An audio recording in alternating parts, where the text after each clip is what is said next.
DCP Rigathi Gachagua ameilaumu Tume ya Uchaguzi na Mipaka nchini IEBC kwa kutowachukulia hatua viongozi ambao anasema wamekuwa wakihongana na kuendesha uhuni katika chaguzi ndogo za Ol-Kalou.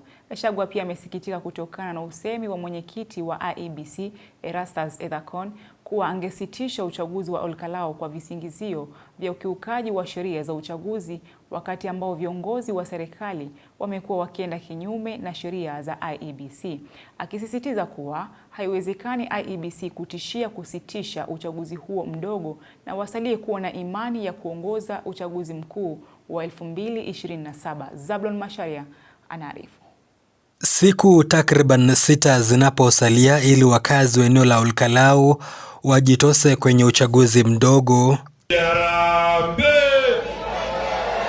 kinara wa DCP Rigathi Gachagua amesikitishwa na matamshi ya mwenyekiti wa tume ya IEBC Erastus Ethekon kuwa angesitisha uchaguzi huo mdogo, akibaini kuwa kampeni za Ol-Kalou zimekuwa salama na haiwezekani kuwa uchaguzi huo ungesitishwa kwa ukiukaji wa sheria za IEBC, wakati ambao viongozi wa serikali wamekuwa wakiendesha zoezi la kuwashawishi wapiga kura kwa njia ambazo ni kinyume cha sheria.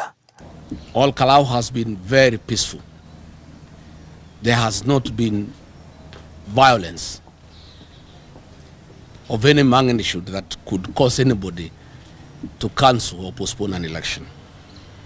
There has only been 3 incidences that are minor.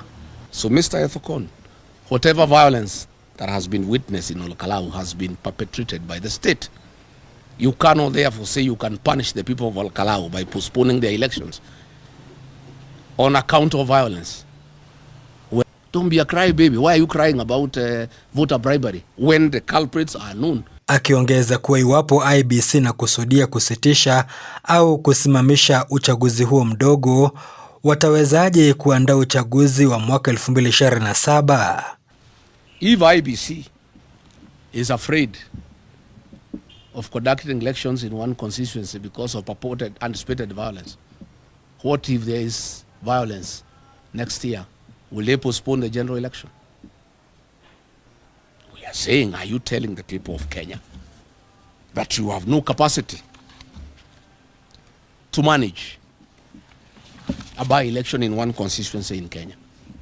If you have no capacity to manage a by-election in Kenya, can Kenyans trust you to manage the general election? Na kutokana na ziara ya viongozi wa Linda Mwananchi katika eneo la Ol-Kalou siku ya Jumapili wakiongozwa na Irungu Kang'ata. And I want to tell my brother Irungu Kang'ata, I heard him saying that he wants to come with Linda Mwananchi to Ol-Kalou. We don't need you there for DCP unless you are coming to campaign for another party. If you want to come and campaign for UDA, please go ahead.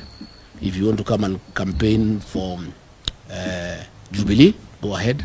Or any other party, but DCP, ours is a local campaign. Uchaguzi huu na ambao unatarajiwa kuandaliwa siku ya Alhamisi, Gachagua ameandika waraka huu kwa Rais William Ruto kuwa, please William Ruto, why don't you face your former deputy on Thursday on the ballot?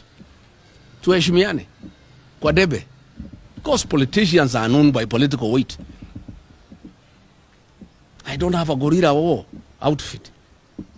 Why are we fighting on the platform of violence? Hiyo tuachie polisi na criminals. Mimi na William Ruto ni wanasiasa. And the platform ya wanasiasa kupimana nguvu ni debe. Zablon Macharia, Undugu TV.